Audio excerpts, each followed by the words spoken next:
हिमाचल के रण में महामुकाबला, किस पार्टी से कौन दिग्गज मैदान में, कहां पर हैं सबसे ज्यादा उम्मीदवार। हिमाचल प्रदेश की 68 विधानसभा सीटों पर वोटिंग जारी है। मतदान को लेकर उत्साह का माहौल है। सुबह 8 बजे से शुरू हुआ मतदान शाम 5 बजे तक चलेगा। नतीजों का ऐलान 8 दिसंबर को किया जाएगा। हिमाचल में मतदाताओं की बात करें तो इस बार करीब 55 लाख मतदाता मताधिकार का इस्तेमाल कर रहे हैं, जिसमें महिला और पुरुषों की संख्या करीब करीब बराबर है। हिमाचल की कुल 68 सीटों पर 413 प्रत्याशी किस्मत आजमा रहे हैं। हिमाचल प्रदेश के चुनावी दंगल में मुख्यमंत्री जयराम ठाकुर फिर से सिराज विधानसभा सीट से चुनाव लड़ रहे हैं। कांग्रेस के गढ़ कहे जाने वाले शिमला ग्रामीण से पूर्व सीएम स्वर्गीय वीरभद्र सिंह के बेटे विक्रमादित्य सिंह मैदान में हैं, जबकि पूर्व केंद्रीय मंत्री सुखराम के बेटे और पूर्व मंत्री अनिल शर्मा फिर से मंडी सीट से किस्मत आजमा रहे हैं। कांग्रेस के कार्यकारी प्रदेशाध्यक्ष रहे पवन कुमार कांगड़ा सीट से बीजेपी के टिकट पर चुनाव लड़ रहे हैं, तो हरोली सीट से हिमाचल के नेता प्रतिपक्ष मुकेश अग्निहोत्री किस्मत आजमा रहे हैं। अगर विधानसभा के हिसाब से देखें तो हिमाचल का सबसे बड़ा जिला कांगड़ा है।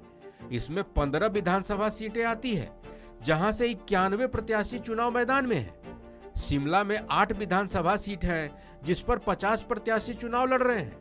चंबा जिले के 5 विधानसभा सीटों में 24 उम्मीदवार हैं, जबकि कुल्लू की 4 विधानसभा सीटों पर भी 24 उम्मीदवार मैदान में हैं। दूसरी तरफ मंडी की 10 विधानसभा सीटों पर 67 प्रत्याशी चुनाव लड़ रहे हैं। हमीरपुर की 5 सीटों पर 32 उम्मीदवार हैं। ऊना जिले की 5 विधानसभा सीटों पर 26 उम्मीदवार हैं, तो बिलासपुर की 4 सीटों पर 29 प्रत्याशी हैं। सोलन के 5 विधानसभा क्षेत्रों में 32 प्रत्याशी चुनाव लड़ रहे हैं। सिरमौर की 5 सीटों पर 29 उम्मीदवार किस्मत आजमा रहे हैं। इसके अलावा किन्नौर से 5 और लाहौल स्पीति से 3 उम्मीदवार हैं। अगर साल 2017 के नतीजों को देखें तो साल 2017 के विधानसभा चुनाव में बीजेपी ने 44 सीटें जीती।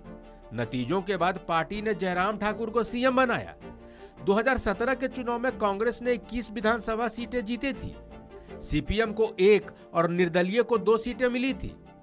हिमाचल में वोटर्स के मिजाज को देखें तो हर बार राजनीतिक दलों को झटका जरूर लगता है। 1982 के बाद हिमाचल प्रदेश में कोई एक दल की दोबारा सरकार नहीं बनी। 2012 के चुनाव में कांग्रेस ने बीजेपी को सत्ता से बाहर किया, तो 2017 के विधानसभा चुनाव में बीजेपी ने कांग्रेस को हटाकर सत्ता में वापसी की। लेकिन इस बार बीजेपी का दावा है कि वो फिर से सत्ता में आएगी। दूसरी तरफ कांग्रेस का कहना है कि हिमाचल की जनता बदलाव के रिवाज को फॉलो करती है, तो इस बार भी यही परंपरा देखने को मिलेगी।